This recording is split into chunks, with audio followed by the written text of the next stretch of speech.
إن الحمد لله نحمده ونستعينه ونستغفره ونؤمن به ونتوكل عليه ونعوذ بالله من شرور أنفسنا ومن سيئات أعمالنا من يهده الله فلا مضل له ومن يضلل فلا هادي له أي فلن تجد له وليا مرشدا ونشهد أن لا إله إلا الله وحده لا شريك له هو الذي لا ضد له ولا ند له لا مثل له ولا مثيل له لا وزير له ولا كفيل له لا شبه له ولا شبيه له لا ولد له ولا والد له وهو الواحد الفرد الصمد لم يلد ولم يولد ولم يكن له كفوا أحد ونشهد أن سيدنا ونبينا وحبيبنا وبشيرنا ونذيرنا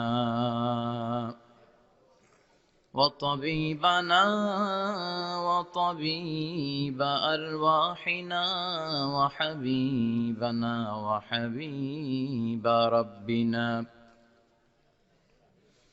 محمدا عبد الله ورسوله أرسله بالحق بشيرا ونذيرا وداعيا إلى الله بإذنه وسراجا منيرا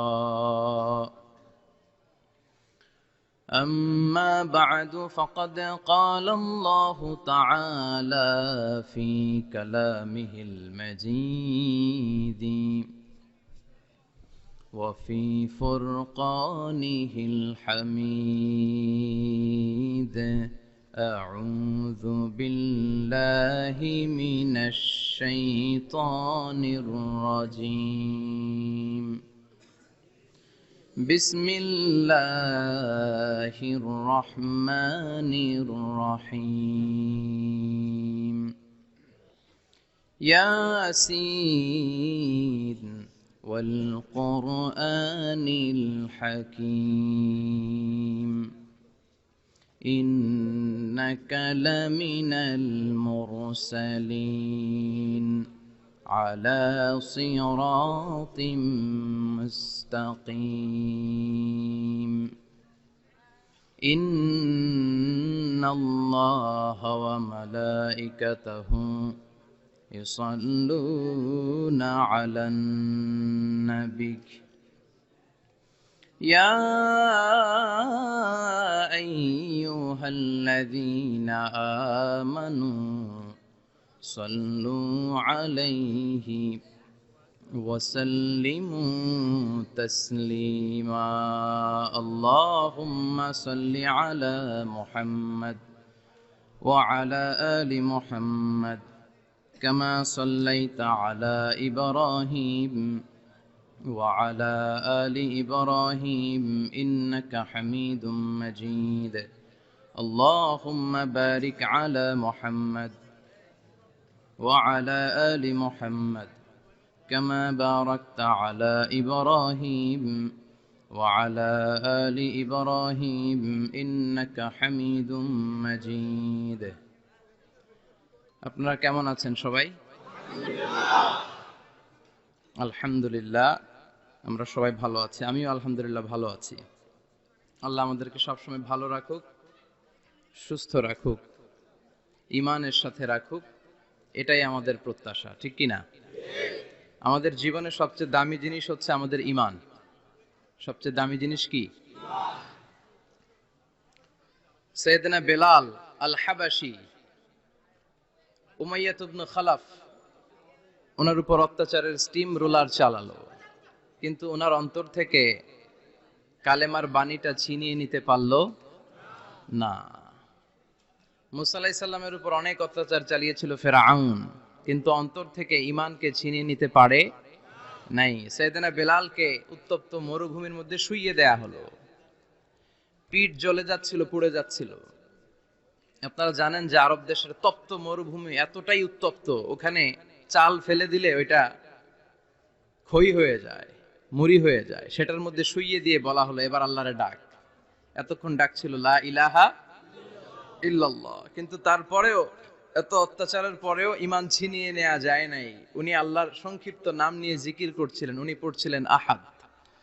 উনি পড়ছিলেন কি? এই আহাদ সূরাতুল ইখলাসের ভেতরে আছে না নাই? কুল হুয়াল্লাহু আল্লাহুস লাম ইয়ালিদ ওয়া লাম ইয়াকুল লাহু কুফুয়ান আহাদ। তো আহাদ হচ্ছে আল্লাহর নাম। এজন্য আমাদের অন্তর থেকে ঈমান ছিনিয়ে নেওয়া এত সোজা না। চিল্লায় বলেন ঠিক কিনা? মুমিনের কাছে সবচাইতে দামি জিনিস হচ্ছে তার ঈমান। ঈমান যদি চলে যায় সে সব হারালো, তার কিচ্ছু নাই। আর ঈমান যদি তার থাকে, তার সব হারিয়ে গেল, তার কিচ্ছু যায় আসে না। চিল্লায় বলেন ঠিক কিনা? এজন্য আমরা সব সময় কামনা করি যে আল্লাহ তাআলা আমাদেরকে ঈমানের সাথে রাখুক। আমরা পড়ি আমিন।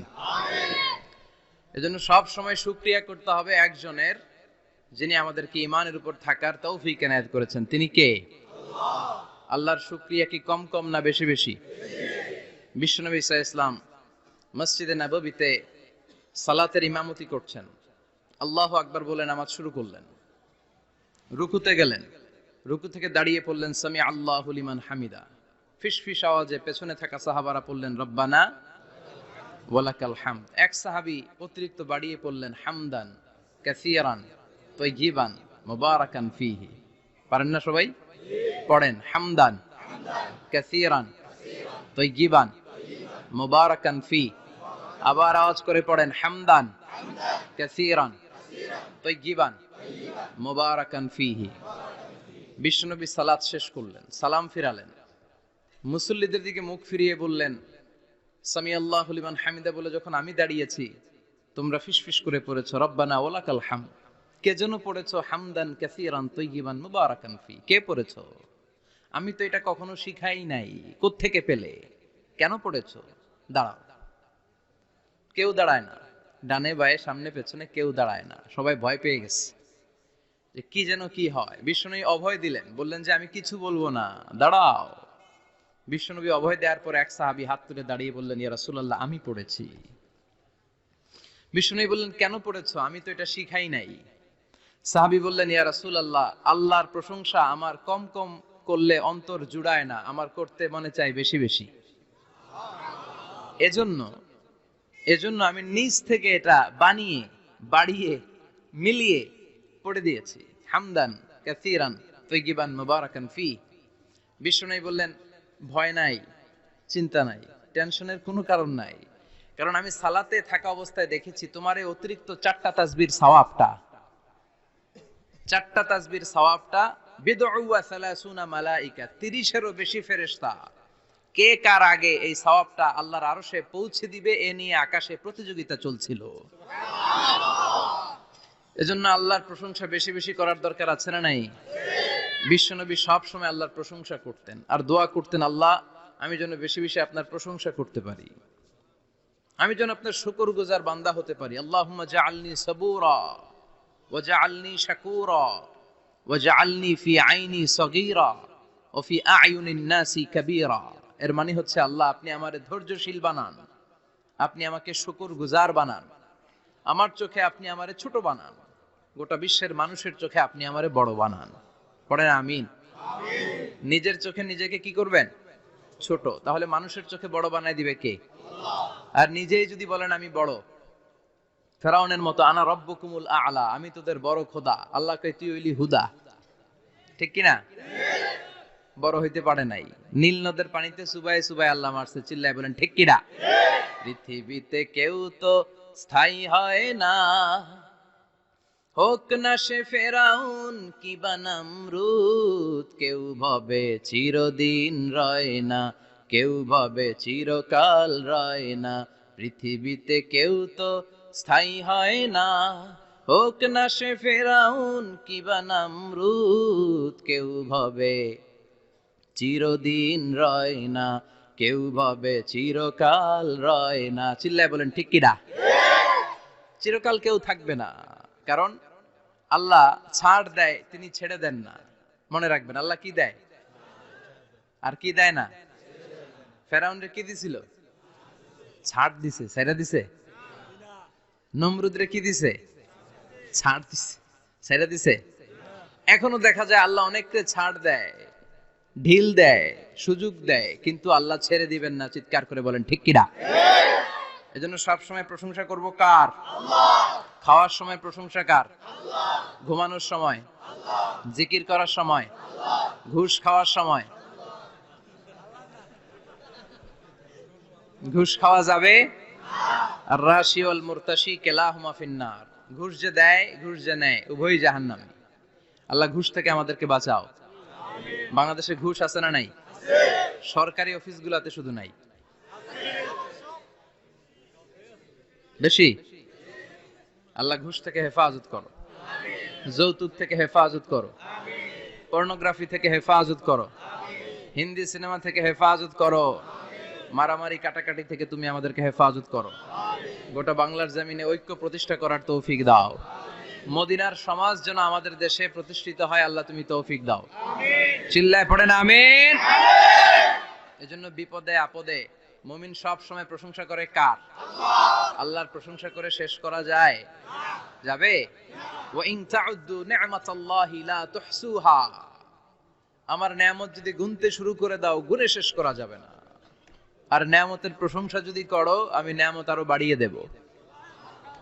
আর যদি প্রশংসা না করো, তাহলে জেনে রেখো আমার শাস্তি বড় কড়া। আমি সব সময় ধরি না, ধরলে সারি না। এজন্য সবসময় প্রশংসা করতে হবে কার? বিপদে আপদে সুখে দুঃখে আল্লাহর প্রশংসা। অভিযোগ কমিয়ে দেন, দেখবেন সুখে থাকবেন। এইটা নাই, ওইটা নাই, এইটা পাই নাই, ওইটা পাই নাই, জীবনে এইটা হই নাই রে, ওইটা পাইলাম না রে, এরকম অভিযোগ করে দেদারসে অনেক। এরকম লোক আছে না নাই? এরা অসুখী, এরা অসফল। সফল ব্যক্তিদের একটা গুণাবলী হচ্ছে এরা কমপ্লেইন করে কম। কমপ্লেইন করে কম, তারা শুকরিয়া করে বেশি। দে আর ভেরি গ্রেটফুল। তারা শুকরিয়া করে বেশি।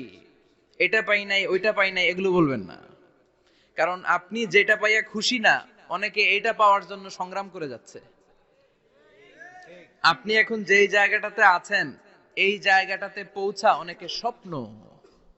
আপনি এটা পেয়ে খুশি না, কিন্তু আপনার জায়গায় পৌঁছার জন্য অনেকে স্ট্রাগল করে যাচ্ছে, সংগ্রাম করে যাচ্ছে। আপনি যেই পজিশনে আছেন, শুধু এই পজিশনে আসাটাই অনেকের স্বপ্ন। তো শুকরিয়া করবেন না কেন? এজন্য সব সময় আমাদের বেশি বেশি শুকরিয়া করতে হবে কার?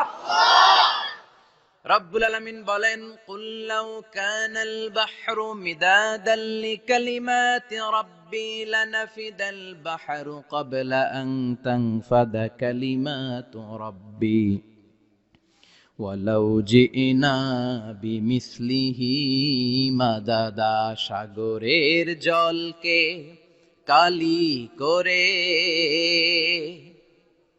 গাছের পাতাকে খাতা করে, তোমার মহিমা লেখা শেষ হবে না, যদিও লিখি প্রভু জীবন ভরে। সাগরের জলকে কালি করে, গাছের পাতাকে খাতা করে, তোমার মহিমা লেখা শেষ হবে না, যদিও লিখি প্রভু জীবন ভরে। সাগরের জলকে কালি করে। চিল্লায় বলেন ঠিক কিনা? সব সাগর মহাসাগরের জল যদি কালি হয়ে যায়, কি উপমা দিলেন আল্লাহ। সব সাগরের পানি যদি কালি হয়ে যায়, সব গাছের পাতাও যদি খাতা হয়ে যায়, আর সাগরের জল নামক কালি দিয়ে গাছের পাতা নামক খাতার উপরে যদি আমি আল্লাহর প্রশংসা তোমরা লিখতে শুরু করে দাও, সাগরের জল শেষ হয়ে যাবে, গাছের সব পাতাগুলো ফুরিয়ে যাবে, আমি আল্লাহর প্রশংসা করে শেষ করা যাবে না। সুবহানাল্লাহ বাড়িতে যায় বলবেন সাগরের জল চারটেখানে কথা। কয়টা সাগর দেখছেন আপনি? কয়টা সাগর ঘুরছেন? প্রশান্ত মহাসাগর দেখছেন আপনি? আটলান্টিক মহাসাগর দেখেছি আমরা? দেখি নাই। প্রশান্ত মহাসাগরের বিষ্ণু বলতেন ইন্না ফিল জাসাদি মুদগা, দেহে একটা গোশতের টুকরা আছে, ইযা সালাহাত সালাহাল জাসাদু কুল্লু, এই দেহের গোশতের টুকরা যদি ভালো হয়ে যায় পুরো দেহটারে ভালো করে দেয় কে? আল্লাহ। এই দেহের গোশতের টুকরাটা যদি পচে যায় পুরো দেহটারে নষ্ট করে দেয় কে? বিশ্ব নবী বললেন আলা ওয়াহিয়াল কালব, ওই টুকরাটার নাম হলো কলব। টুকরাটার নাম কি? এজন্য কলবের মধ্যে আল্লাহর জিকির বসাইতে হবে। কি বসাবেন? নাকি আয়না বসাবেন? আয়না বসায় না? আয়না বসাইয়া দে মোর দয়াল বাবা, কেবলা কাবা, সব মুখস্থ। আয়না বসাইয়া দে মোর, নবীর কলবে আয়না বসায় নাই নবী। সেদিন আবু বকর, ওমর ফারুক কেউ আয়না বসাইছে? আবু হানিফা, শাফিঈ এরা কলবের মধ্যে আয়না বসাইছে? বসাইছে জিকির। চিল্লায় বলেন বসাইছে কি? এজন্য আল্লাহ বললেন আলা বিযিক্রিল্লাহি তাতমাইন্নুল কুলুব, দুনিয়ার কোন জিনিস দিয়ে কলব ঠান্ডা হয় না, দুনিয়ার কোন জিনিস দিয়ে কলব পরিচ্ছন্ন হয় না। কলব শুধু পরিচ্ছন্ন হয় একটা জিনিস দিয়ে, লা ইলাহা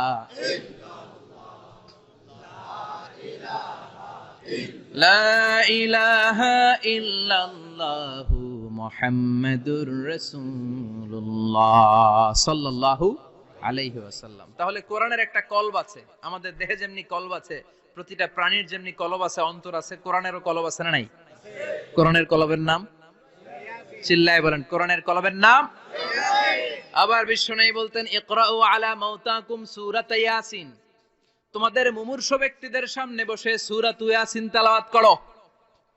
রূহ চলে যাবে, মৃত্যুর একেবারে দ্বার প্রান্তে দাঁড়িয়ে এই মুহূর্তে তার পাশে বসে পড়তে আরম্ভ করেন ইয়াসিন ওয়াল কুরআনিল হাকীম ইন্নাকা লামিনাল মুরসালিনা আলা সিরাতিম মুস্তাকিম। ওই ব্যক্তির ঈমানের মৃত্যু দান করে দিবে কে? আল্লাহ। মৃত্যুর কষ্ট হালকা করে দিবে কে? আল্লাহ। আবার বিশ্বনবী বলতেন রাত্রিবেলা যে ব্যক্তি একবার সূরাত ইয়াসিন তেলাওয়াত করে ঘুমাতে যায়, সকালবেলা নিষ্পাপ অবস্থায় তারে ঘুম থেকে জাগাবে কে? আল্লাহ। তাহলে এই সূরার মর্যাদা কম কম না বেশি বেশি? কলবুল কোরআন, এটা কোরআনের কলব, একবার পড়লে 10 পড়ার সওয়াব। আবার মুমূর্ষ ব্যক্তির সামনে বসে সূরা ইয়াসিন তেলাওয়াত করতে বলা হয়েছে, তাহলে মৃত্যুর কষ্টরে হালকা করে দেয় কে? আল্লাহ। আবার রাত্রিবেলা সূরা ইয়াসিন তেলাওয়াত করলে সকালবেলায় নিষ্পাপ বানায় দেয় কে? আল্লাহ। মনে থাকবে? কোরআনের কলবের নাম কি? ভুলে যাবেন না তো? বেশি বেশি তেলাওয়াত করতে রাজি আছেন? সকাল সন্ধ্যা তেলাওয়াত করবেন তো? সূরা ইয়াসিন ছাড়াও এই সূরার অনেকগুলো নাম তাফসীর গ্রন্থে পাওয়া যায়। এই সূরার একটা নাম হচ্ছে সূরাতুল কাদিয়া। সূরাতুল তাকদি হাজাতা কারিহা, যে এই সূরা তেলাওয়াত করে ওই তেলাওয়াতকারীর যে হাজত আছে, প্রয়োজন আছে, এই সূরার বরকতে আল্লাহ তার প্রয়োজন পূরণ করে দেয়। আমাদের জীবনে প্রয়োজন আছে না নাই? কার কাছে চাইবো? বিপদে পড়লে কারে বলবো? আমরা বিপদে পড়লে প্রথমে শেয়ার দেই ফেসবুকে। কোথায় শেয়ার? আগে শেয়ার দিব কার কাছে? মনে থাকবে?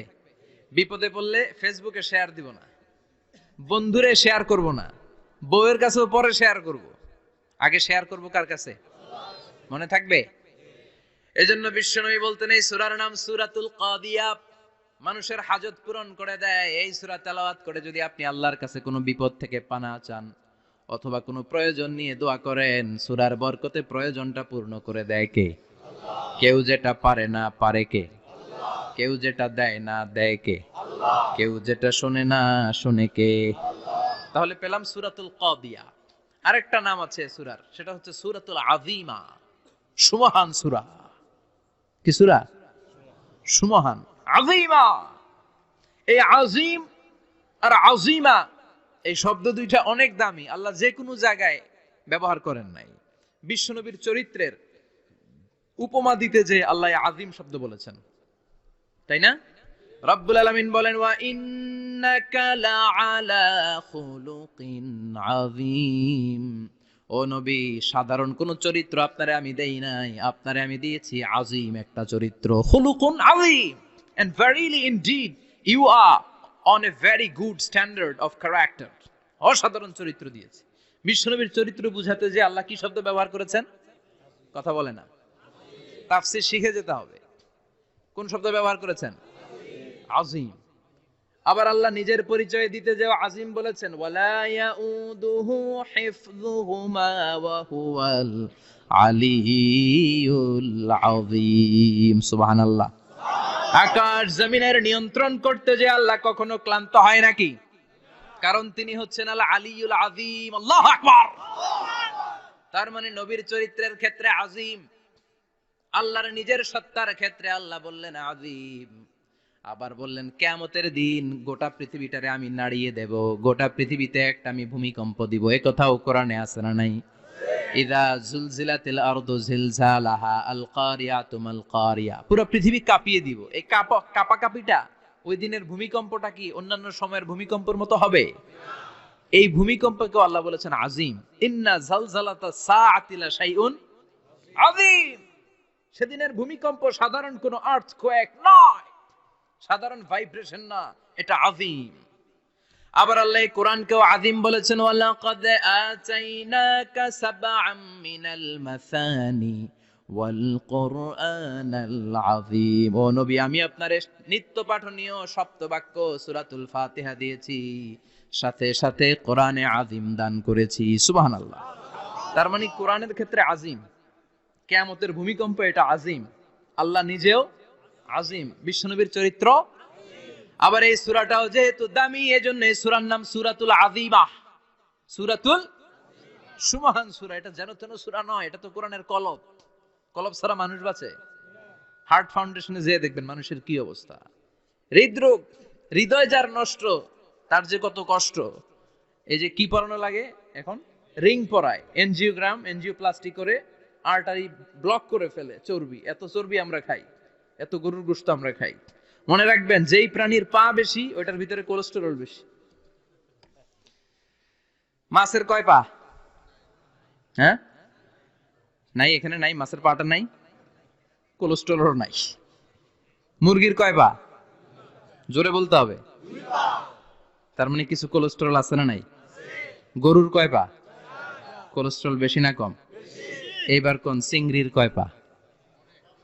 সবচেয়ে বেশি কোলেস্টেরল কন্টেইন করে শ্রিম্প, প্রন, চিংড়ি। এজন্য এগুলো কম খাইতে হবে। তবে 40-এর আগে যারা আছেন ধুমায়া খান, 40-এর পরে এই যে মাটন, ল্যাম্প, ছাগলের গোশ, খাসির গোশ, চিংড়ি, এগুলো আপনার ডায়েট থেকে বাদ দিয়ে দিতে হবে। বুঝতে পেরেছেন? এজন্য এই সূরাটা যেন তেন সূরা নয়, এটা তো কোরআনের কলিজা, হার্ট, হৃদয়। এজন্য সূরাটা সূরাতুল আযীমা। সুবহানাল্লাহ পড়েন। তার মানে 1 নম্বরে পেলাম সূরাতুল কাদিয়াহ, 2 নম্বরে পেলাম সূরাতুল আযীমা, 3 নম্বরে সূরার আরেক নাম হলো সূরাতুল মুইম্মা।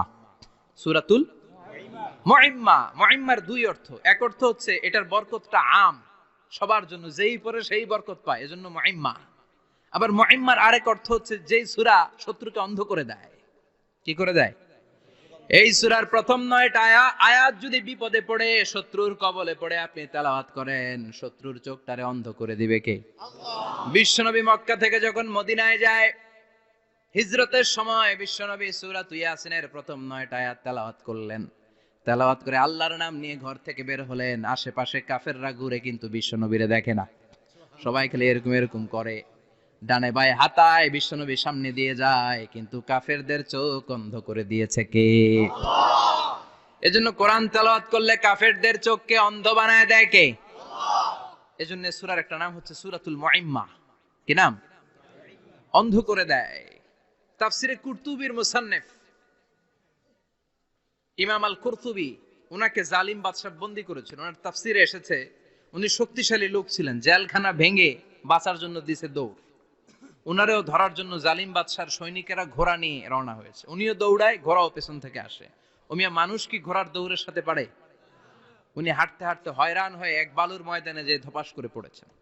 ওরাও ঘোড়া দিয়ে এসে নেমেছে, কিন্তু আজীব তামাশা, উনি বালুতে ধপাস করে পড়েই সূরাত ইয়াসিনের প্রথম 9 আয়াত তেলাওয়াত করতে শুরু করেছেন। ওরা নিচে নেমে ডানে বায়ে সামনে পিছনে খালি খুঁজে, কিন্তু দেখে না, সামনেই কিন্তু বসা। ওদের চোখটা অন্ধ করে দিছে কে? বিশ্বাস হয়? ঈমান হয়? এজন্য বিপদে পড়লে সূরাত ইয়াসিনের প্রথম 9 আয়াত পড়তে রাজি আছেন? আল্লাহ তুমি তৌফিক দাও। আরো জোরে পড়েন আমিন।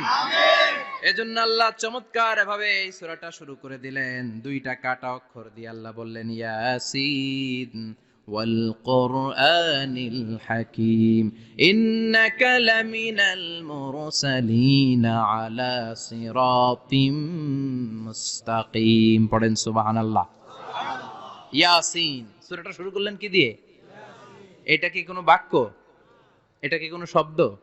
এটা কি অক্ষর? দুইটা। প্রথম অক্ষরের নাম, দ্বিতীয়টা আওয়াজ করে বলেন, প্রথম অক্ষরটার নাম, দ্বিতীয়টা।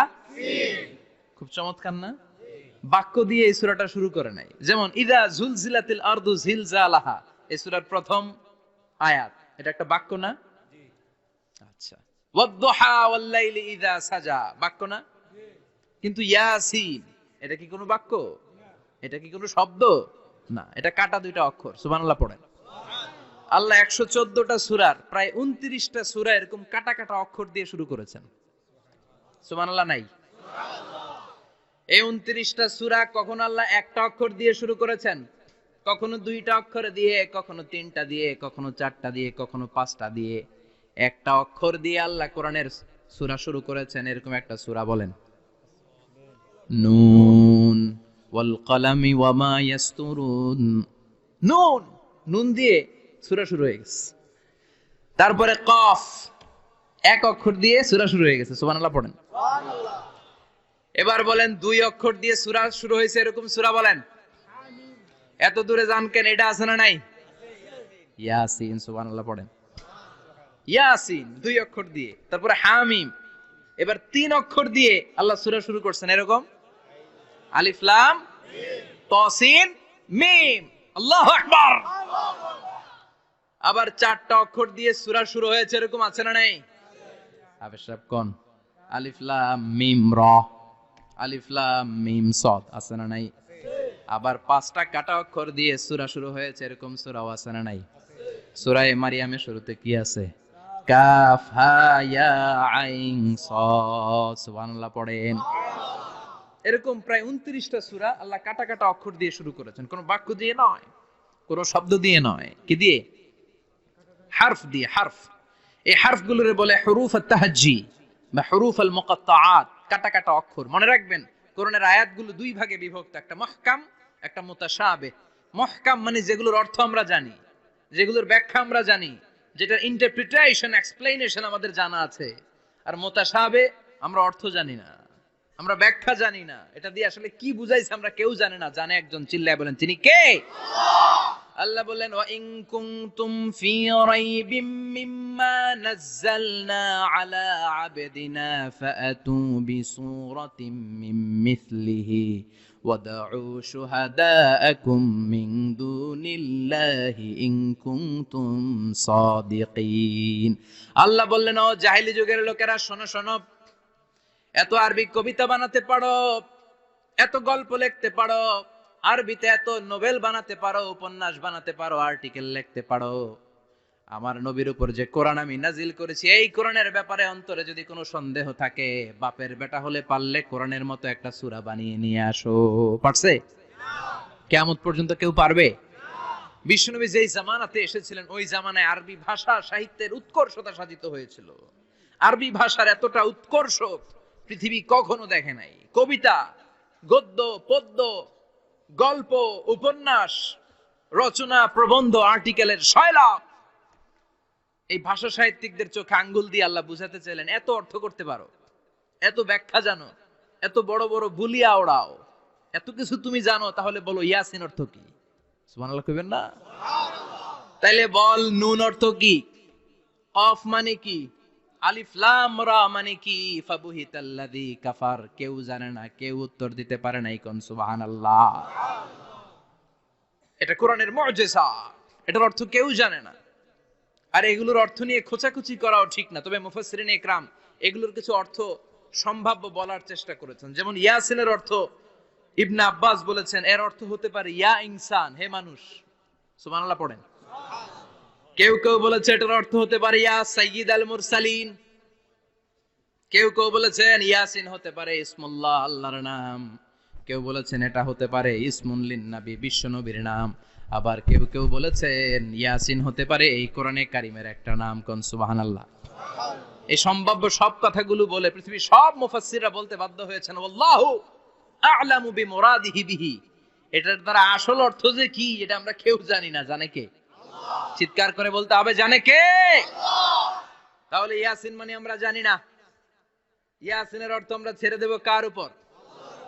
এরপর আল্লাহ বললেন ওয়াল কোরআনিল হাকিম, প্রজ্ঞাময় বিজ্ঞানময় কোরআনের শপথ। ওয়াল কোরআনিল হাকিম, বিজ্ঞানময় প্রজ্ঞাময় কোরআনের শপথ বা কসম। ওয়াল কোরআনিল হাকিম, যে ওয়া, এই ওয়াটারে আরবিতে বলে ওয়া আল কাসামিয়া। কি বলে? ওয়া আল কাসামিয়া, কসম কাটার জন্য আল্লাহ ওয়া ব্যবহার করেছেন। যত জায়গায় কোরআনে আল্লাহ কসম কেটেছেন ওই কসমের শব্দটার আগে ওয়া আছে না নাই? ও মিয়া, কোরআনে আল্লাহ সময়ের শপথ করেছেন, কসম কেটেছেন, যুগের কসম কেটেছেন। যুগের সময়ের আরবি হলো আল আসর। এই আসরের আগে ওয়া আছে না নাই? কি বলছে আল্লাহ? ওয়াল আসর, ওয়াল।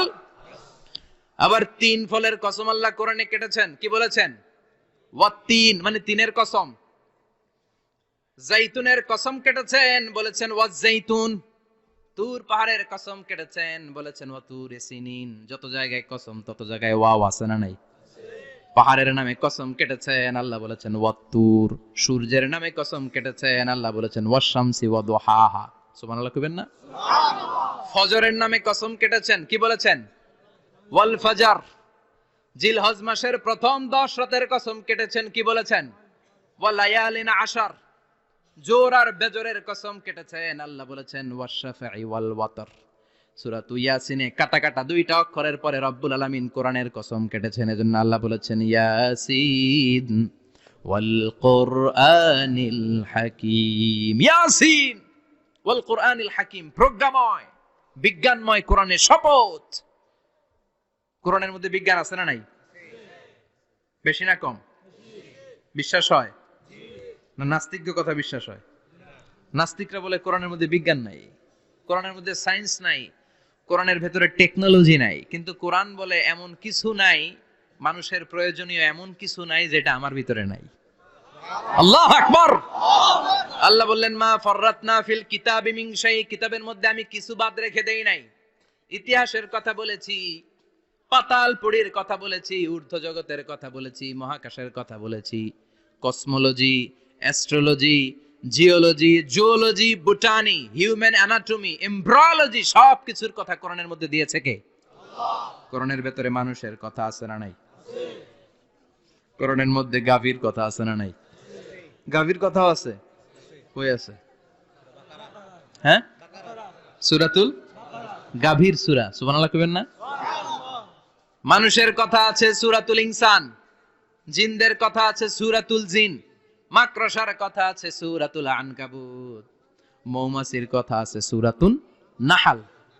মৌমাছির কথা বলেছেন, দুধের কথা বলেছেন, প্রাণীর কথা বলেছেন, খাদ্যের কথা বলেছেন, মানুষের দেহ বৈশিষ্ট্যের কথাও বলেছেন। চিৎকার করে পড়েন আল্লাহু আকবার। আল্লাহ বললেন ওয়া আওহা রাব্বুকা ইলান নাহলি আনিত্তাখিযি মিনাল জিবালি বুয়ুতাও ওয়া মিনাশ শাজারি ওয়া মিম্মা ইয়ারিশুন। সুবহানাল্লাহ পড়েন। ওয়া আওহা রাব্বুকা ইলান নাহল, আল্লাহ মৌমাছির কাছে সিক্রেট মেসেজ পাঠিয়েছেন। সুবহানাল্লাহ পড়েন। ওহীকে আরবিতে বলে সিক্রেট মেসেজ। ওয়াল কোরআনিল হাকিম, বিজ্ঞানময় কোরআনের শপথ, প্রজ্ঞাময় কোরআনের শপথ। বিশ্বনবী বলেন লা তুহসা আজাইবুহু, কোরআনের আশ্চর্যান্বিতার কোনো শেষ নাই। ওয়ালা তাবলা গারাইবুহু, কোরআন কোনদিন কারো কাছে পুরাতন মনে হয় না। ফিহি মাসাবিহুল হুদা, কোরআনের মধ্যে আছে হেদায়েতের মশাল। ওয়া মানারুল হিকমা, কোরআন হলো বিজ্ঞানের সুউচ্চ মিনার। লা তুহসা আজাইবুহু, কোরআনের আশ্চর্যান্বিতার শেষ নাই। যতই পড়বেন আপনি আশ্চর্য হয়ে যাবেন, যতই স্টাডি করবেন, যতই অধ্যয়ন করবেন আপনার চোখকে খুলে দিবে কে? আল্লাহ। ওয়ালা তাবলা গরাইবহু, কোরআন কখনো পুরাতন হয় না। পুরান হয় নাকি? যার বয়স 50 বছর ধরে নামাজি মানুষ, প্রতি নামাজের প্রত্যেক রাকাতে কোন সূরা পড়া লাগে? তো 50 বছর যদি কেউ নামাজি হয়, তাহলে কত লক্ষবার উনি সূরা ফাতিহা পড়ছে উনি নিজে জানে? তারপরেও কোনোদিন কি মনে হয়েছে সূরা ফাতিহাটা একটু পুরান পুরান লাগে? আজকে কুল হল্লা দিয়ে শুরু করুন, কথা বলেন, পুরান লাগছে কোনোদিন? এত পড়ছে এটা, আজকে আর এটা না, আজকে আর একটা, এরকম মনে হয়? ওয়ালা তাবলা গরাইবহু, পুরান লাগে না। প্রতিদিন নতুন, প্রতিনিয়তই নতুন, অলওয়েজ নিউ, সব সময় নতুন। এজন্য বিশ্বনবী বললেন লা তুহসা আজাইবুহু, কোরআনের আশ্চর্যান্বিতার শেষ নাই। ওয়ালা তাবলা গরাইবুহু, কোরআন কখনো পুরাতন হয় না। ফিহি মাসাবিহুল হুদা, কোরআনের মধ্যে আছে হেদায়েতের মশাল। ওয়া মানারুল হিকমা, কোরআন হলো বিজ্ঞানের সুউচ্চ মিনার। সুবহানাল্লাহ। আল্লাহ বললেন ওয়া আওহা রাব্বুকা ইলান নাহাল, আমি মৌমাছির কাছে মেসেজ দিলাম, সিক্রেট মেসেজ, আনিত্তাখিযি মিনাল জিবালি বুয়ুতা, তোমরা পাহাড়ের মধ্যে তোমাদের বাড়ি বানাও, মৌচাক বানাও। অমিনা সাজার, গাছের মগ ডালে, বড় বড় ডালে তোমরা বাসা বানাও। ওয়ামিম্মা ইয়ারিশুন, উঁচু উঁচু জায়গায় মৌচাক বানাও, যাতে করে গ্রামের ছোট্ট ছেলেরা ঢিল মারতে না পারে। কোন সুবহানাল্লাহ। মৌমাছির আল্লাহ শিখাই দিছে। নিচু জায়গায় কোনোদিন মৌমাছির বাসা দেখবেন? নিচু জায়গায় সহজে নাগাল পাওয়া যায়, ধরা যায়। কথা কোন? ডাল বে মগ ডালে ওঠা লাগে মধু খাইতে চাইলে। চিল্লায় বলেন ঠিক কিনা? আল্লাহ সিক্রেট মেসেজ দিলেন আর বললেন আনিত্তাখিযি। আলেম যারা আছেন বলেন তো, ইত্তাখিযি এটা কি মুজাক্কারের সিগা না মুয়ান্নাসের সিগা? মুয়ান্নাস, মাশাআল্লাহ। এটা স্ত্রীবাচক শব্দ। আল্লাহ মৌমাছিকে যে মেসেজ করছে পুরুষ মৌমাছিরে কয় নাই, এটা নারী মৌমাছিরে কইছে। চিল্লায় এখন সুবহানাল্লাহ। এখন গবেষণা করে দেখা গিয়েছে, কার্ল ভন ফ্রিচ, একজন অস্ট্রিয়ান বিজ্ঞানী, উনি এটা নিয়ে গবেষণা করে 73 সালে 1973 তে নোবেল পেয়ে গেছে। এই আয়াতের উপর গবেষণা করে আল্লাহ কেমন করে সিক্রেট মেসেজ দিয়েছেন, কেমন করে মৌমাছি মৌচাকের বাসা বাঁধে, কেমন করে মধু আহরিত হয়, এটার উপর গবেষণা করে উনি একটা বই লিখেছেন, দ্য ডান্সিং বিজ। নেচে যাওয়া মৌমাছিগুলো, নাচতে নাচতে যেতে থাকা মৌমাছিগুলোর উপর একটা বই লিখে, দ্য ডান্সিং বিজ লিখে উনি নোবেল প্রাইজ পেয়েছেন এই মধুর উপরে। চিল্লায় পড়েন আল্লাহু আকবার। এখন কোরআনের আয়াত থেকে বোঝা গেল আনিত্তাখিযি মিনাল জিবালি বুয়ুতা, আল্লাহ নারী মৌমাছিকে বলেছেন মৌচাক বানাও, তোমাদের মধু রাখার জন্য বাসা বানাও। কার্ল ভন ফ্রিচ গবেষণা করে পেয়েছে মৌচাকের বাসা বানানো হয়, মধু আহরণ করা হয়, যেই মৌমাছিটা নেতৃত্ব দেয় এটা পুরুষ মৌমাছি নয়, এটা হলো মহিলা মৌমাছি। কোন সুবহানাল্লাহ। পুরো মৌচাকের মধ্যে মধু আহরণ, মধু নেওয়া, পুরো প্রসিডিউরটা সারার জন্য কোনো পুরুষ মৌমাছি লিডিং দেয় না, লিডিং দেয় একটা নারী মৌমাছি, স্ত্রী মৌমাছি। এজন্য ইত্তাখিয, ম্যাসকুলিন জেন্ডার ইউজ না করে আল্লাহ বলেছেন ইত্তাখিযি। নারী মৌমাছিকে আল্লাহ অ্যাড্রেস করে বলেছেন যাও মৌচাক বানাও আর এটার মধ্যে মধু আহরণ করো। চিল্লায় পড়েন আল্লাহু আকবার। আল্লাহ বললেন ইত্তাখিযি মিনাল জিবালি বুয়ুতা, পাহাড়ের মধ্যে ঘর বানাও, ওমিনাস সাজার, গাছের বড় ডালের মধ্যে ঘর বানাও, ওয়া মিম্মা ইয়ারিশুন, উঁচু উঁচু জায়গায় ঘর বানাও। উনি গবেষণা পেয়েছেন এই মধুর মধ্যে অসাধারণ কিছু ন্যাচারাল অ্যান্টিসেপটিক আছে। কি আছে? Natural antiseptic. এটার নাম হচ্ছে প্রপিলিস। প্রপিলিস নামে একটা লিকুইড পাওয়া যায় মৌচাকের মধ্যে। এটা কাটা জায়গায় লাগা দিলে স্যাভলন, ডেটল কিছু লাগানো লাগবে না। ওই প্রপিলিসের কারণে আপনার কাটা জায়গা এমনি শুকিয়ে যাবে। সুবহানাল্লাহ পড়েন। দ্বিতীয় বিশ্বযুদ্ধে রাশিয়ান যত সৈনিকরা যুদ্ধে আহত হতো, ওরা আলাদা করে অ্যান্টিসেপটিক খাইতো না, ওরা মধু আইনা লাগাই দিত আর সুস্থ হয়ে যেত। সুবহানাল্লাহ পড়েন। নিউজিল্যান্ডের কিছু বিজ্ঞানীরা আবিষ্কার করেছে মৌমাছির হুলের ভিতরে রেমিটিক ফিভারের অ্যান্টিবায়োটিক আছে। অনেকের বাত জ্বর হয়, বাতের ব্যথা থাকে না? থাকে, মুরব্বীদের বেশি হয়। ওই জায়গার মধ্যে যদি আপনি মৌমাছি এনে ঢুকাই দিতে পারেন, মৌমাছির হুল লাগাই দিতে পারেন, ভালো হয়ে যাবে। মৌমাছি যখন হুল ফুটে আরাম লাগে না অনেক? খাইছেন? কামড় খাইছেন? হ্যাঁ, মজা লাগে। তো নিউজিল্যান্ডের এই গবেষকরা এরা আবিষ্কার করেছে যে মৌমাছি যদি হুল ফুটিয়ে দেয়, ওইখানে বাতের ব্যথা থাকলে, বেদনা থাকলে এটা ভালো হয়ে যাবে। আমি নিজে দেখেছি, বিবিসি একটা ডকুমেন্টারি, ইজিপশিয়ান একজন ফিজিশিয়ান, চিকিৎসক, উনি ওনার বাতের ব্যথায় আক্রান্ত যত রোগীরা আছে ওদের গায়ের মধ্যে মৌমাছি এনে এনে নিজে নিজে হুল ফুটায়, রোগী চিৎকার মারে, ও মাগো, ও আল্লাহ গো, কিন্তু একদিন পরে ব্যথা নাই, আর কয় ভালো হয়ে গেছে। সুবহানাল্লাহ কইবেন না? তো এজন্য এই কার্ল বন ফ্রিজ 1973 তে দ্য ডান্সিং বিজ লেখে গোটা বিশ্বকে তাক লাগিয়ে দিয়েছে। তার গবেষণার প্রতিটি পয়েন্ট কোরআনের এই আয়াতের সাথে মিলে যায়। চিৎকার করে পড়েন আল্লাহু আকবার। এই যে আমরা মধু খাই, এই মৌচাকের ভেতরে অন এন অ্যাভারেজ অ্যারাউন্ড 60,000 মৌমাছি থাকে। তিন ভাগে, একটা হচ্ছে কুইন বি, একটা মেল বি, আর একটা হচ্ছে ওয়ার্কার বি। একটা থাকে রানী মৌমাছি, এর নেতৃত্বে সবাই চলে। আর একটা থাকে মেল বি, পুরুষ মৌমাছি, বংশ বাড়ানোর জন্য এদের কাজে লাগে। আর সব হচ্ছে ওয়ার্কার বি, সবাই কাজ করে। আল্লাহ বললেন সুম্মা কুলি মিন কুল্লি সামারাত ফাসলুকি সুবুলা রাব্বিকি যুলুলা। আল্লাহ সিক্রেট মেসেজ দিয়ে বললেন গাছের উপরে বাসাবাদ,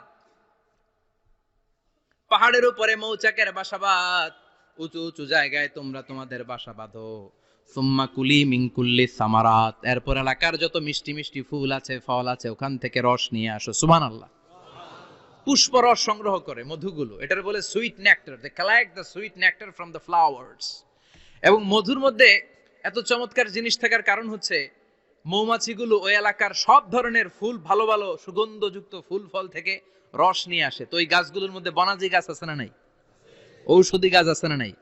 এজন্য মধুরে বলা হয় সব রোগের ঔষধ।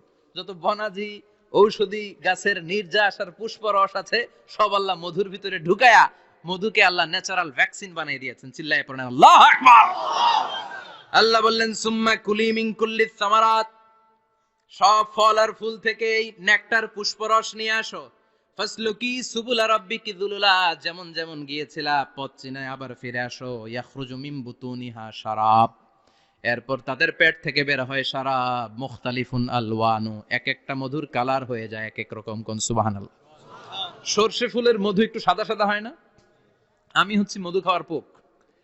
আমি দেশে বিদেশে যেখানে গিয়েছি ফ্রেশ হানি আমি অনেক খুঁজেছি। ইয়ামানি একটা মধু পাওয়া যায়, ইয়ামানের সাওয়াহিলি এলাকায়, পাহাড়ি এলাকায়, একেবারে কুচকুচে কালো। আবার অনেক মধু আছে কিছুটা খয়েরি এবং হলুদ বর্ণের। কিন্তু সরষে ফুলের যে মধুটা, এটা অনেকটা সাদা। এই পুষ্পরস নিয়ে মৌমাছিগুলো মৌচাকের মধ্যে ঢেলে দেয় না, এগুলো খেয়ে ফেলে। প্রত্যেকটা মৌমাছির পেটের ভেতরে আল্লাহ দুইটা করে স্টোমাক দিয়েছে, পাকস্থলী। সুবহানাল্লাহ পড়ে। এটাই Karl von Frisch the dancing bees বইয়ের মধ্যে লিখেছে গবেষণায়, যে দুইটা পাকস্থলী। একটা পাকস্থলী দিয়ে মৌমাছি খায়, নিজে খেয়ে বাঁচে। আর একটা পাকস্থলী দিয়ে এই ফ্লাওয়ার নেক্টার, পুষ্পরস সংগ্রহ করে ওই পাকস্থলীতে রাখে। ওই পাকস্থলীর ভেতরে আল্লাহ একটা ন্যাচারাল এনজাইম দিয়েছেন। ওই এনজাইমের সাথে ওই পুষ্পরসটা মিক্সড হয়। তারপরে আরেকটা টিউব আছে, ওই টিউব দিয়ে মৌমাছি যে সেই বাসার মধ্যে মৌমাছির যে সেখানে সাপ্লাই করে দিয়ে আসে, মধু ঢুকিয়ে দিয়ে আসে। চিল্লায় পড়েন সুবহানাল্লাহ। তার মানে বিষয়টা এমন না ফুলের রস নিয়ে মৌচাকের দিয়ে আসলো, ফুলের রস সে নেয়, তার স্পেশাল একটা স্টোমাকের মধ্যে ঢুকায়, সেখানে এনজাইম দিয়ে, পাচক রস দিয়ে আল্লাহ এটাকে সমৃদ্ধ করে দেয়। তারপর আলাদা একটা নল দিয়ে, টিউব দিয়ে মৌচাকের ভেতরে ঢুকিয়ে দেয়। কোন সুবহানাল্লাহ। কি অসাধারণ পদ্ধতিতে আল্লাহ মধু বানালেন। আর কি সুন্দর মধু হাতের মধ্যে লয়া জিব্বা দিয়া সাটে আর গান গায়, মধু হই হই বিষা বাইলা। আছে না নাই? আল্লাহ শুকরিয়া নাই? মধু খায় আর গান গায়, মধু হই হই বিষা বাইলা, কোন হারনে ভালোবাসার দাম নদিলা। আছে না নাই? ডাকাই। এই মধু খেয়ে শুকরিয়া করতে হবে কার? চিৎকার করে বলেন শুকরিয়া করতে হবে কার? আল্লাহ বললেন ইয়াখরুজু মিন বুতুনিহা, এটা মধু সরাসরি চলে আসে না, ওর পেট থেকে বের হয়। মুখতালিফুন আলওয়ানুহু, বিভিন্ন রঙের মধু আছে না নাই? ব্ল্যাক কালারের মধু হয়, হোয়াইট হানি হয়, অর্গানিক হানি হয়, ক্রিমড হানি হয়। কত ধরনের মধু যে আল্লাহ পৃথিবীতে রেখেছে তার ইয়ত্তা নাই। এরপর আল্লাহ বললেন ফিহি শিফাউন লিন্নাস, মধুর ভেতরে শিফা দিয়েছে কে? আল্লাহ। এজন্য বিশ্বনবীর খাদ্য তালিকার মধ্যে মধু আছে না নাই? বিশ্বনবী সুগন্ধযুক্তওয়ালা মধু খেতেন, দুর্গন্ধযুক্তওয়ালা কোনো মধু মুখে নিতেন না। সুবহানাল্লাহ। বিশ্বনবীর জামানায় মাগাফির নামে একটা মধু ছিল, দুর্গন্ধযুক্ত। এটা কখনো বিশ্বনবী মুখে নিতে চাইতেন না। সুগন্ধযুক্ত মধু সবসময় বিশ্বনবী খেতেন। বিশ্বনবীর স্ত্রীরা এই সুগন্ধিযুক্ত মধু বোতলের মধ্যে প্রিজার্ভ করে রাখতেন বিশ্বনবীকে দেওয়ার জন্য। বিশ্বনবী প্রাণ ভরে এগুলো পান করতেন, সুবহানাল্লাহ। বিশ্বনবী যে সমস্ত খাদ্যগুলো পছন্দ করতেন হাদিসে এসেছে, বিশ্বনবী রুটি খেতেন, খেজুর খেতেন, খেজুর, খেজুর চিনেন, বালাহ, তামার, দুধ খেতেন, এই মধু খেতেন, জব খেতেন, বার্লি খেতেন, লাউ খেতেন, রুম্মান, ডালিম ফল, আনার ফল, আনার চিনেন, আনার, এই আনার খেতে পছন্দ করতেন বিশ্বনবী। মাশরুম খেতেন, মাশরুম, মাশরুম চিনেন, ব্যাঙ্গের ছাতার মতো। রেস্টুরেন্টে ইদানিং মাশরুমের স্যুপ পাওয়া যায়, এটা খাবেন। যাদের চোখের জ্যোতিতে সমস্যা, দৃষ্টিতে সমস্যা, খাবেন। হাদিসে এসেছে আল কামআতু মিনাল মান ওয়া মাউহা শিফাউন লিল আইন। মাশরুম হলো মান্না সালোয়ার মতো খাবার। মাশরুমের স্যুপ যারা খাবে, চোখের জ্যোতি যাদের কম, তাদের চোখের জ্যোতি বাড়িয়ে দিবে কে? বুখারীর বর্ণনা, কানা রাসূলুল্লাহ ইউহিব্বুল হালাওয়া ওয়াল আসাল। বিশ্বনবী মিষ্টান্ন খেতে বড্ড পছন্দ করতেন, আবার বিশ্বনবী বেশি বেশি মধু খেতে পছন্দ করতেন, সুবহানাল্লাহ। কোরআনে দুইটা জিনিসের ক্ষেত্রে আল্লাহ শিফা যোগ করেছেন, যে দুইটা জিনিসের সাথে সম্পৃক্ত হলে শিফা। এক হচ্ছে কোরআন পড়লে শিফা, অনুনাজ্জিলু মিনাল কোরআনি মা হুয়া। আবার কোরআনে এই আয়াতের ক্ষেত্রে বলা হয়েছে শিফা ফিহি শিফাউন লিন্নাস।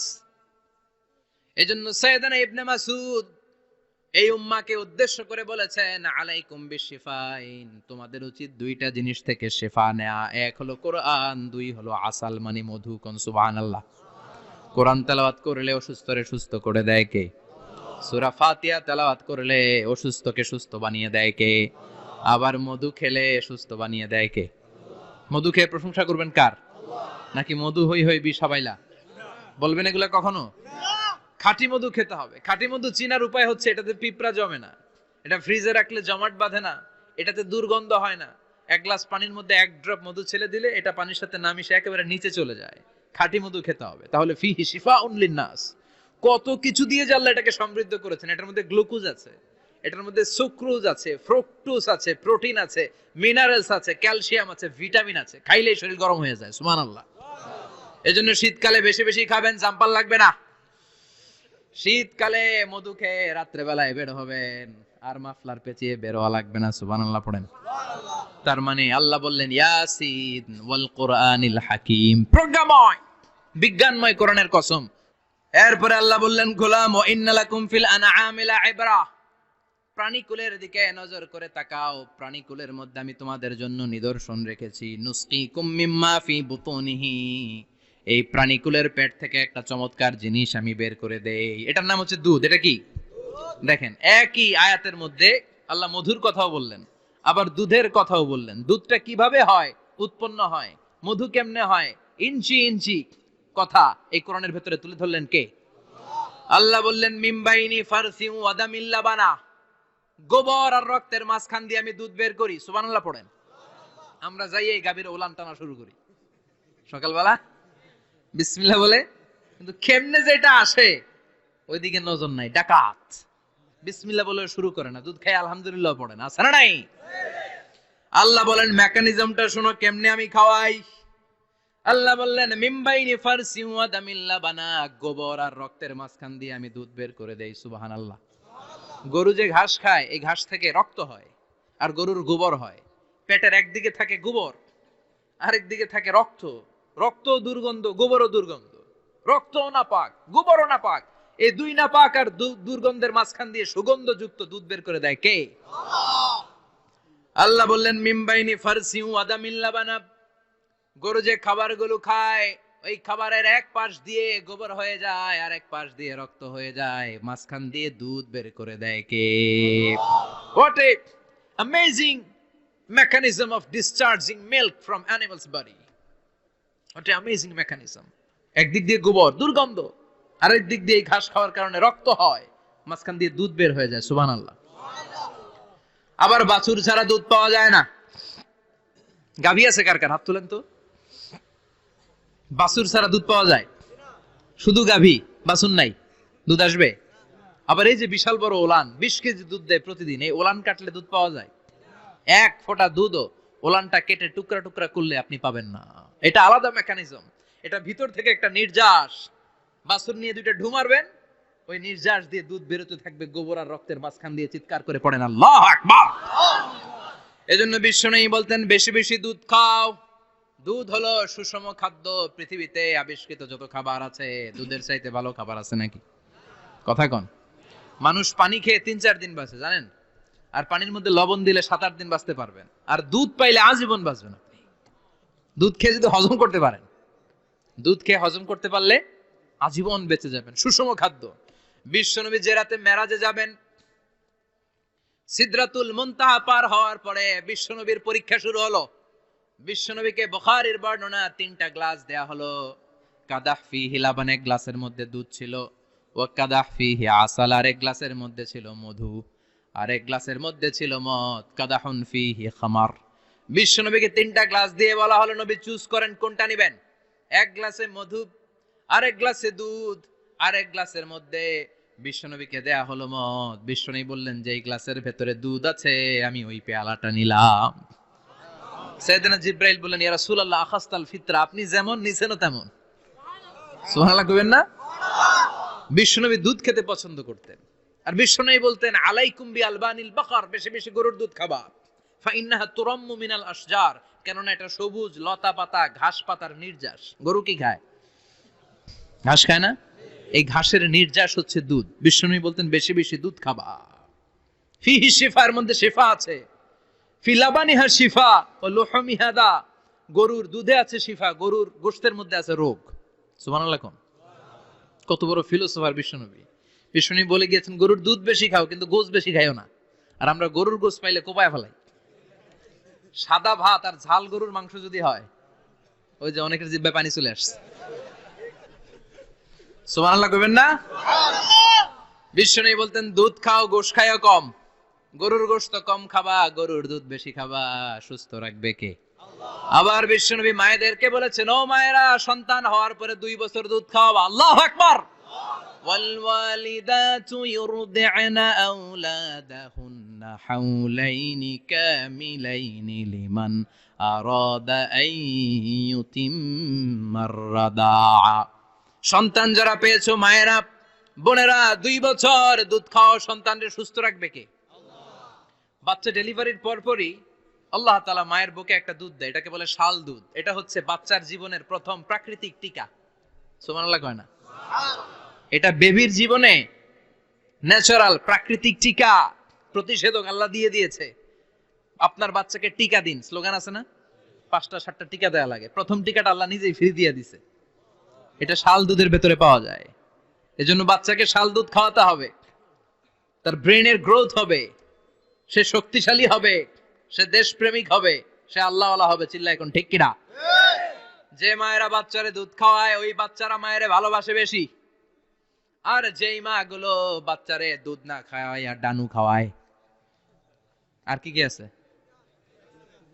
হরলিক্স আর সিরালেক, কমপ্লেট।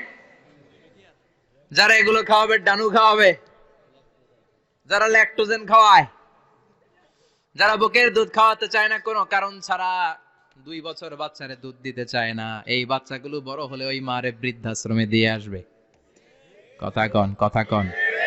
এজন্য মায়েরা, বোনেরা, সন্তান হলেই তাকে বুকের দুধ দিয়ে আল্লাহর পক্ষ থেকে যে টিকাটা, এই টিকাটা পেটের ভেতরে ঢুকায় দিতে হবে। চিল্লা এখন ঠিক কিনা?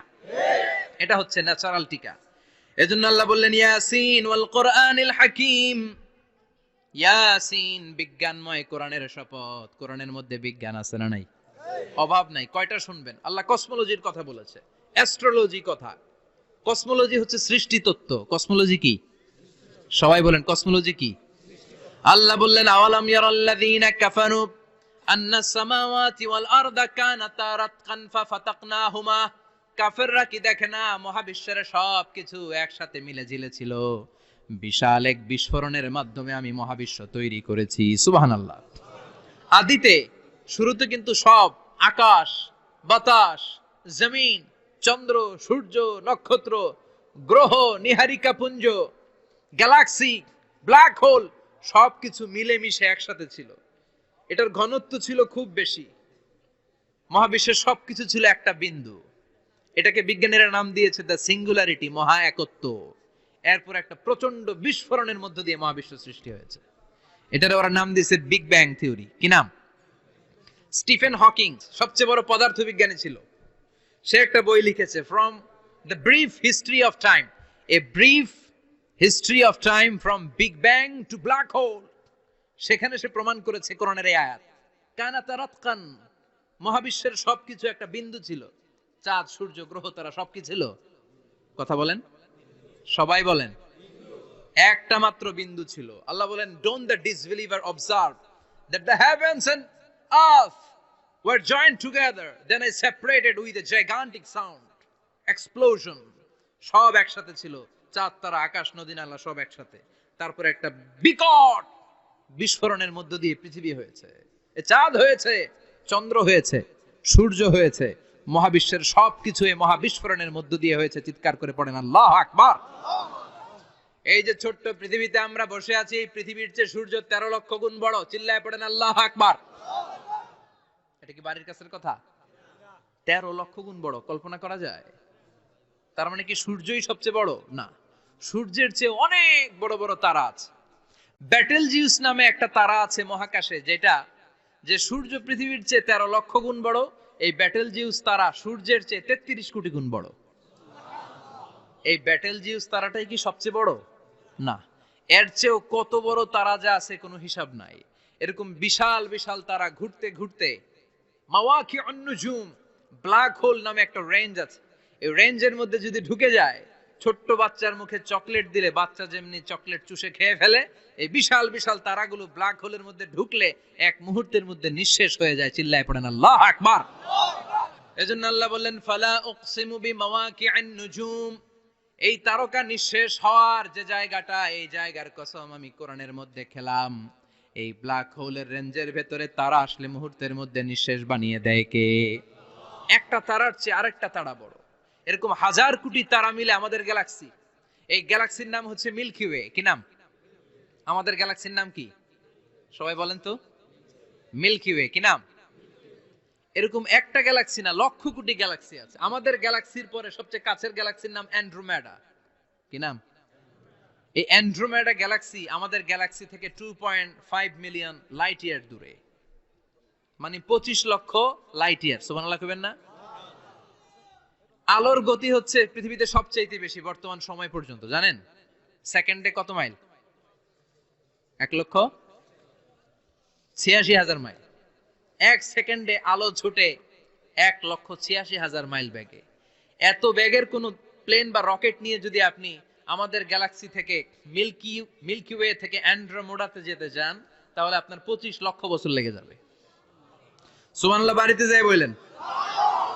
এরপর আল্লাহ বললেন, ওয়াস-সামাআ বানাইনাহা বিআইদিন ওয়া ইন্না লামুসিউন, আকাশ আমি বানালাম, গ্যালাক্সি আমি বানালাম, বানানোর পর থেকে সবগুলোর আমি প্রশস্ত করতে শুরু করে দিলাম। সব ছিল ক্ষুদ্র, একটা বিন্দুর মধ্যে আমি বিস্ফোরণ করলাম একটা আওয়াজ দিয়ে। আওয়াজটা ছিল কুন। আওয়াজটা ছিল কি? জোরে কোন, আবার কোন। কুন ফায়া, ইন্নামা আমরুহু ইযা আরাদা শাইআন আন ইয়াকুলা লাহু কুন ফায়াকুন। আল্লাহ যখন কিছু করতে চান শুধু বলেন কুন, শুধু বলেন বি। কুন মানে বি, ইট ওয়াজ, এটা হয়ে যায়। হাও বলতে দেরি। এই মহাবিস্ফোরণের নেপথ্যে যে শব্দটা ছিল সেটা ছিল কুন। সেটা ছিল কি? আল্লাহ কুন বলতে দেরি, মুহূর্তের মধ্যে বিগ ব্যাং, বিশাল এক্সপ্লোশন, তারপর থেকে মহাবিশ্ব ছড়াচ্ছে। আল্লাহ বলছেন এই কোরআনের ভেতরে বলে দিয়েছেন, ওয়া ইন্না লামুসিউন, আমি এই মহাবিশ্বকে, এই গোটা ইউনিভার্সকে আমি প্রতিনিয়ত সম্প্রসারিত করছি। প্রতিনিয়ত এটা বড় হচ্ছে, সম্প্রসারিত হচ্ছে। চিল্লায় বলেন আল্লাহু আকবার। আজ থেকে মাত্র 20 বছর আগে এটা তারা আবিষ্কার করেছে। এটা কোন সাল? 2000। 20 বছর পেছনে গেলে কত? 1998, তাই না? এই 1998 সালে তারা আবিষ্কার করেছে সুপারনোভা কসমোলজি প্রজেক্ট। এই সুপারনোভা কসমোলজি প্রজেক্টে তারা এই সিদ্ধান্তে এসেছে যে মহাবিশ্ব কোন নামক এক বিস্ফোরণের পর থেকে যে সম্প্রসারিত হচ্ছে, আজ পর্যন্ত এটা শুধু বাড়ছে আর বাড়ছে, অ্যাক্সেলারেটিং হচ্ছে, এক্সপান্ডিং হচ্ছে, এটা কমছে না। কিয়ামত পর্যন্ত এটা বাড়তেই থাকবে। চিৎকার করে পড়েন আল্লাহু আকবার। এজন্য আল্লাহ বললেন, ইয়াসিন ওয়াল কোরআনিল হাকিম, বিজ্ঞানময় প্রজ্ঞাময় কোরআনের শপথ। এই কোরআনের ভেতরে আমি কসমোলজির কথা বলেছি। অ্যাস্ট্রোলজির কথা বলেছি, জিওলজির কথা বলেছি, ফিজিক্সের কথাও বলেছি। সুবহানাল্লাহ। ফিজিক্স মানে কি? পদার্থ। পদার্থের সবচেয়ে বড় উপাদান হচ্ছে লোহা। লোহার কথা কিন্তু কোরআনে নাই। আছে? কই আছে?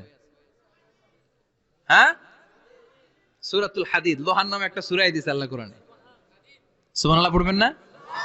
সূরার নাম সূরাতুল হাদিদ। সূরার নাম কি? চিল্লায় বলেন সূরার নাম সূরাতুল হাদিদ। হাদিদ মানে লোহা।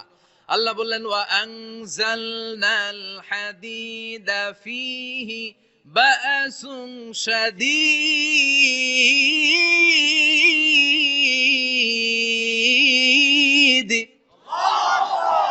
ওয়া আনজালনাল হাদিদ ফীহি বা'সুন শাদীদ। আমি লোহা নাজিল করলাম আর লোহার ভেতরে আমি ভয়ঙ্কর শক্তি ঢুকাইয়া দিলাম। সুবহানাল্লাহ। ফিহি মানাফিউ লিন-নাস, লোহার ভেতরে মানুষের জন্য অনেক কল্যাণ আছে। সুবহানাল্লাহ। লোহা ছাড়া পৃথিবীতে কিছু হয়? আংটি বানাতে লোহার দরকার আছে না নাই? ঘড়ি বানাতে, গাড়ি বানাতে, বাড়ি বানাতে, মোবাইল বানাতে, হেলিকপ্টার, প্লেন, রকেট, মাইকের স্ট্যান্ড। সুবহানাল্লাহ কোন? এমন কোন জিনিস নাই যেটার মধ্যে লোহা লাগে না। এজন্য আল্লাহ বললেন এই লোহার নামে আমি একটা সূরা ডেডিকেট করলাম। ওয়া আনজালনাল হাদিদ ফিহি বা'সুন শাদীদ। আমি লোহাকে নাজিল করেছি। আল্লাহ বলেছেন, খেয়াল করে শব্দটা শুনেন, ওয়া আনজালনাল হাদিদ, আমি লোহাকে উপর থেকে নাজিল করেছি। কি করেছি? কথা বলেন। তার মানে লোহা পৃথিবীতে ছিল না, নাজিল করছে কে? লোহা পৃথিবীতে ছিল? পৃথিবীতে ছিল? পৃথিবীতে থাকলে নাজিল করবেন কেন? এই যে কোরআনটা পৃথিবীতে আগে ছিল, নাজিল করছে কে? কোন ফেরেশতাকে দিয়ে? সাইয়েদনা জিবরাইল। কোন নবীর উপর? বিশ্বনবী মুহাম্মদুর রাসূলুল্লাহ। আল্লাহু আকবার। তার মানে এই ওহী পৃথিবীতে ছিল না, আল্লাহ উপর থেকে নাজিল করেছেন। নুজুল মানে উপর থেকে নিচের দিকে আসা। এই নুজুল শব্দ ব্যবহার করে আল্লাহ বললেন ওয়া আনজালনাল হাদিদ, লোহাকে আমি নাজিল করেছি। তার মানে লোহা পৃথিবীর উপাদান নয়, লোহা এসেছে উপর থেকে। কোন সুবহানাল্লাহ। বিজ্ঞানীরা, পদার্থবিদ যারা গবেষণা করে এটাই পেয়েছেন, লোহা আসলে পৃথিবীর না।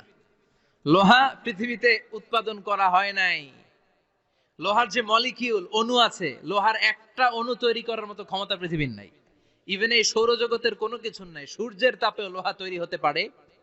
লোহার ছোট্ট একটা অণু তৈরি করতে কমপক্ষে 1 কোটি ডিগ্রি সেলসিয়াস তাপের প্রয়োজন হয়। তার মানে এটা পৃথিবীর কোনো উপাদান নয়, এটা আনজালনাল হাদিদ। আল্লাহ বলেন মহাবিস্ফোরণের কারণে গলিত অন্য কোন তারার ভেতর থেকে লোহার উপাদান আমি পৃথিবীর ভিতরে এনে ঢুকিয়ে দিয়েছি। তার মানে পদার্থের কথা কোরআনে আছে না নাই? সুবহানাল্লাহ কইবেন না? এরপরে বায়োলজির কথা আছে না নাই? বায়োলজিক্যাল অ্যাসপেক্ট অফ মাউন্টেন্স, কেমন করে পাহাড়ি রেঞ্জ তৈরি হলো, আছে না নাই? ওয়াজআলনাল জিবালা আওতাদা, পাহাড়কে আমি পেরেক মেরে দিয়েছি। ওমিয়া কাঠের ভেতরে যখন পেরেক মারেন, পেরেকের বেশিরভাগ অংশ কাঠের ভেতরে ঢুকে যায়, উপরে দেখা যায় সামান্য, ঠিক কিনা? তো লোহা যদি আল্লাহ পেরেক মারেন, উপরে যা দেখা যায় এটা সামান্য, আসল পাহাড় তো মাটির নিচে। সুবহানাল্লাহ কইবেন না? আসল পাহাড় কোথায়? পেরেক যদি কাঠের মধ্যে ঢুকিয়ে দেন, পুরো পেরেকটা কাঠে ঢুকে যায় না, উপরে দেখা যায় কদ্দূর? সামান্য। পাহাড়ের যা আপনি দেখেন এটা তো পেরেকের মাথা। পুরো পাহাড়টা আল্লাহ জমিনের ভেতরে গেড়ে দিয়েছেন। চিল্লায় পড়েন আল্লাহু আকবার। আবার আল্লাহ বললেন অমিনাল জিবালি জুদাদুম বিদু ওয়া হুমরুম মুখতালিফুন আলওয়ানু, আছে না নাই?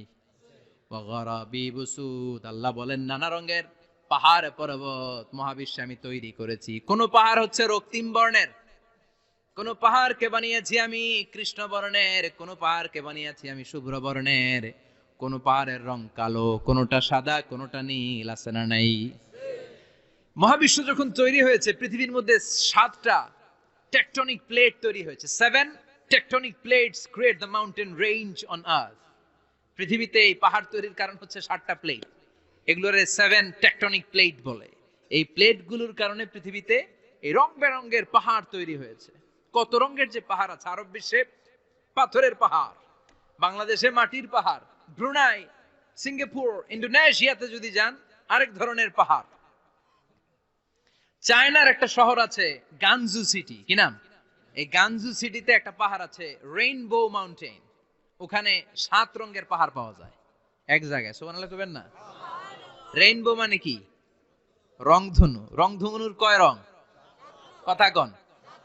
ছোটবেলা আমরা মুখস্থ রাখতাম বেনিয়া সহকলা, বেতে বেগুনি, নিতে নীল, হাতে আসমানি, শতে সাদা, হতে হলুদ, কতে কালো, লাতে লাল। সুবহানাল্লাহ নাই?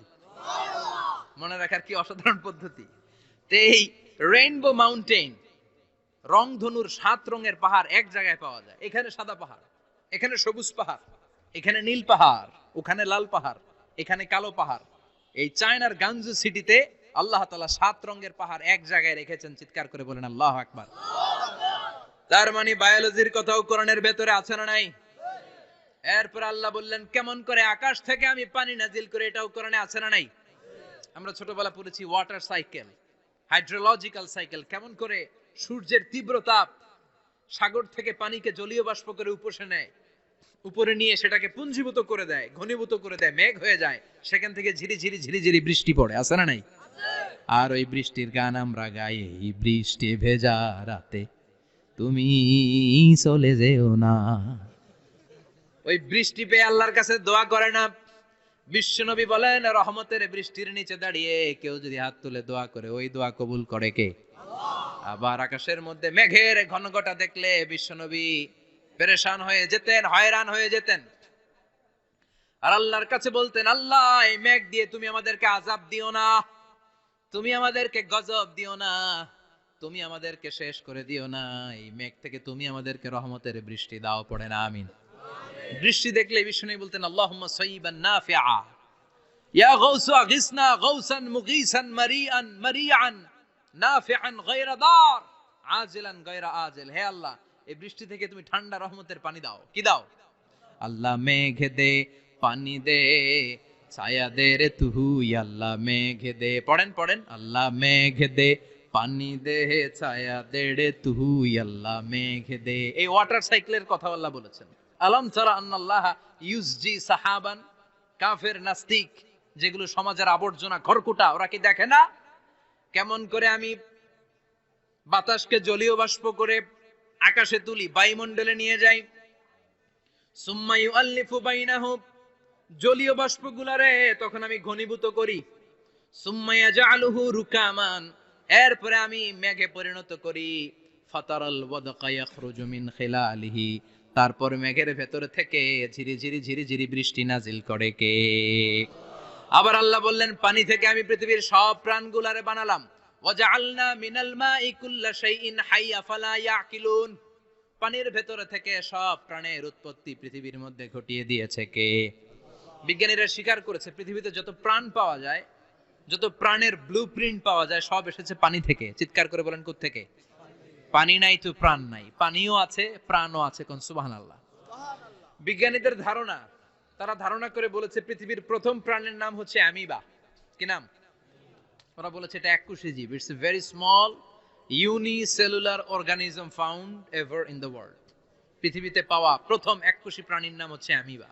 এটা এসেছে শৈবালের মতো, এরপরে জুপ্লাংটন, ফাইটোপ্লাংটন, ব্যাকটেরিও প্লাংটন, একটার পর একটা স্পিসিজ প্রজাতি পৃথিবীতে ডেভেলপ করেছে। কোন সুবহানাল্লাহ। এই পানির কথা কোরআনের ভেতরে বলে দিল কে? এজন্য আল্লাহ বললেন ওয়াল কোরআনিল হাকীম, বিজ্ঞানময় কোরআনের শপথ। এই কোরআনটা বিজ্ঞানের ঠাসা, এই কোরআন আশ্চর্যের শেষ নাই, এই কোরআন কোনোদিন পুরাতন হয় না। এই কোরআনের ভেতরে আল্লাহ দিয়েছেন হেদায়েতের মশাল, আর কোরআনটাকে বানিয়েছেন বিজ্ঞানের সুউচ্চ মিনার। জোরে কোন সুবহানাল্লাহ। তার মানে কোরআনে আমরা কি পেলাম? দুধের কথা পেলাম, মধুর কথা পেলাম, কিভাবে ডায়েট করবেন সেটা আমরা পেলাম, আমরা কসমোলজি পেলাম, অ্যাস্ট্রোলজি পেলাম, বায়োলজি পেলাম, ফিজিক্স পেলাম, ওয়াটার সাইকেল পেলাম। এবার পাতালপুরীর কথার দরকার আছে না নাই? পৃথিবীর একেবারে গভীরতম গভীরে কি আছে? এটা কিন্তু কোরআনে নাই, আছে। পৃথিবীর মাঝখানে যে উত্তপ্ত লাভা আর আগুন, এটা আপনারা জানেন? পৃথিবীর উপর দিয়ে আমরা ঠান্ডা পৃথিবীতে ঘুরে বেড়াই, কিন্তু এর ভিতরে কিন্তু আগুন, লাভা। আল্লাহ কোরআনের মধ্যে ফুটন্ত টকবগে সাগরের কসম খেয়েছেন। আল্লাহ বলেছেন ওয়াল বাহরিল মাসজুর,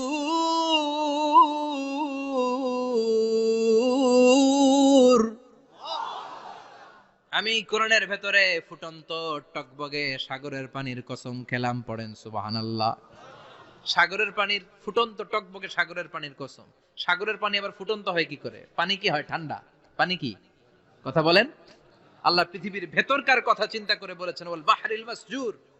ইউনাইটেড স্টেটস অফ আমেরিকার নেভাল একাডেমির সায়েন্টিস্টরা এই আয়াতের উপর রিসার্চ করেছে যে সাগরের ভেতরে আবার এই ঠান্ডা পানির ভেতরে আবার উত্তপ্ত আগুনের লাভা আসলো কোত্থেকে। রিসার্চ করার জন্য তারা সাগরের ভেতরে পাইপ ঢুকিয়েছে। পাইপ ঢুকাতে ঢুকাতে অনেকগুলো লেয়ার তারা পার করেছে। রূপান্তর শিলার স্তর, পাললিক শিলার স্তর, আগ্নেয়গিরির শিলার স্তর, মার্বেল পাথরের অনেকগুলো শিলার স্তর পেরিয়ে যাওয়ার পরে তারা পাইপ ঢুকানোর পরে দেখতে পেয়েছে পাইপগুলো গলে যায়। পাইপগুলো কি হয়? তার মানে ভিতরে কি আছে? গত কয়েক মাস আগে জাপানে কিছু জিওলজিস্ট, ভূতত্ত্ববিদ, তারা গবেষণা করে পৃথিবীর এক মাথা থেকে আরেক মাথায় যেতে চাচ্ছে, মানে প্রতিপাদ স্থান। বাংলাদেশের এখান থেকে ছিদ্র করলে আপনি দক্ষিণ আমেরিকার চিলির সান্টিয়াগোতে যেয়ে উঠবেন। কথা বুঝতে পেরেছেন? তার মানে বাংলাদেশের প্রতিপাদ স্থান হচ্ছে দক্ষিণ সাউথ আমেরিকার চিলির সান্টিয়াগো। আবার ইন্ডিয়া থেকে ছিদ্র করতে করতে পৃথিবীর আরেক মাথা দিয়ে উঠবেন। সুবহানাল্লাহ বলেন। এটা তারা শুরু করেছে কিন্তু এখনো সফল হয় নাই।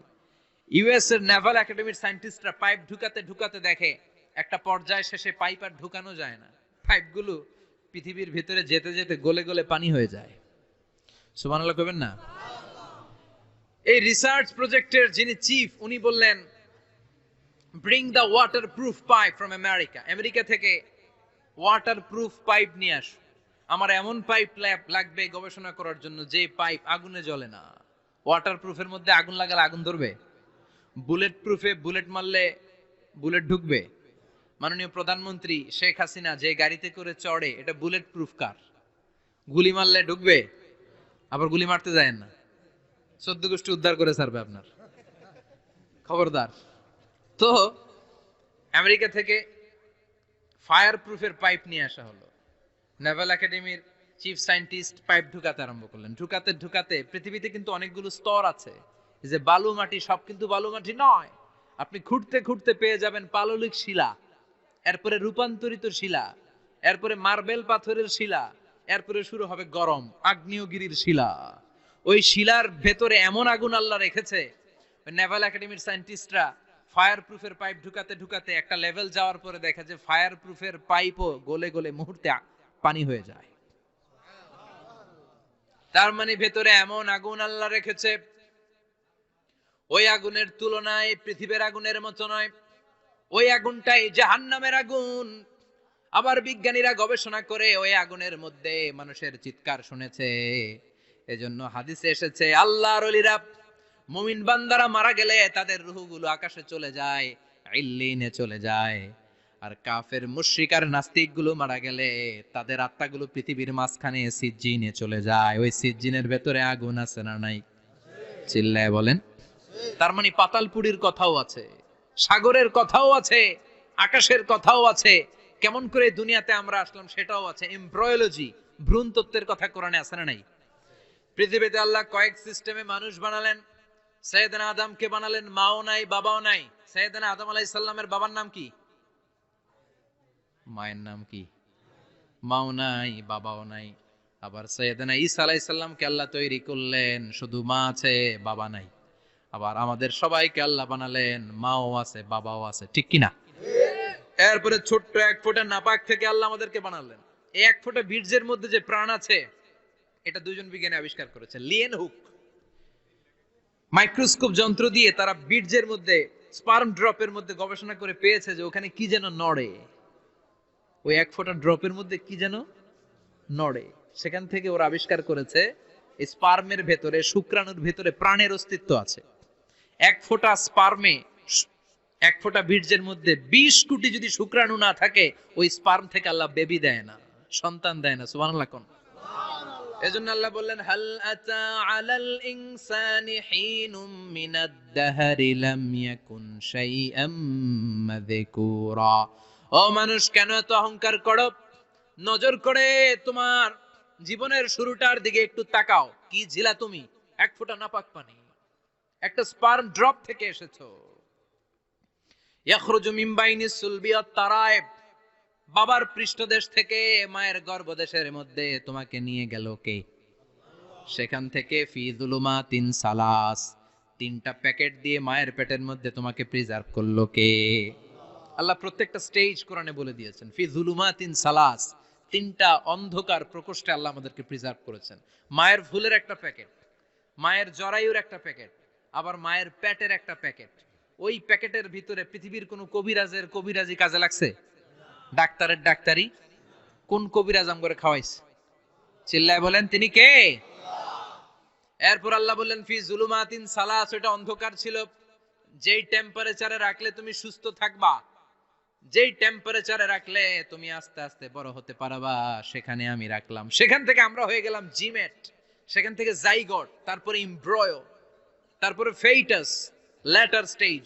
প্রথমে ছিলাম ইনিশিয়াল স্টেজ, তারপরে ল্যাটার স্টেজ, আমরা বড় হতে লাগলাম।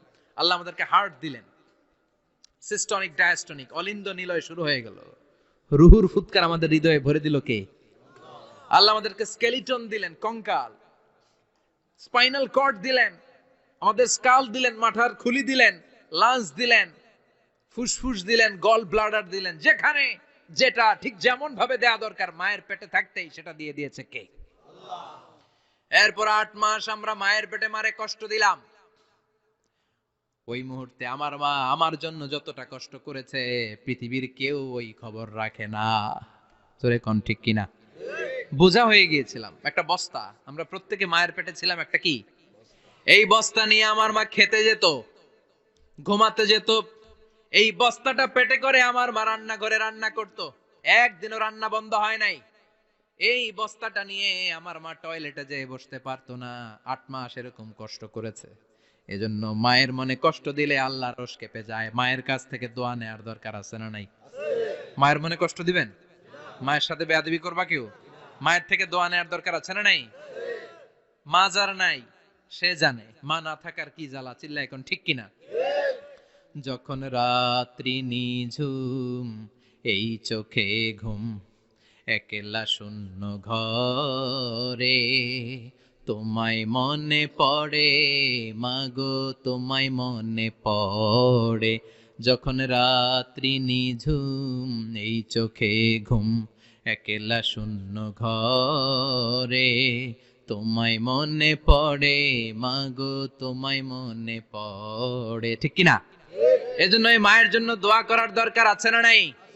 আল্লাহ বললেন 8 মাস 9 মাস মায়ের পেটের ভেতরে ছিলা, তারপরে দুনিয়ার বুকে তোমারে আনলো কে? ছোট্ট নাপাক ছিলাম, এই ছোট্ট এক ফোঁটা পানি থেকে আমাদেরকে বড় করছে কে? তার মানে এমব্রয়োলজি, ভ্রূণ তত্ত্বের কথা কোরআনের ভেতরে আছে না নাই? সে আল্লাহ বললেন ইয়াসিন ওয়াল কুরআনিল হাকীম ইন্নাকা লামিনাল মুরসালিন আলা সিরাতিম মুস্তাকিম। সুবহানাল্লাহ পড়েন।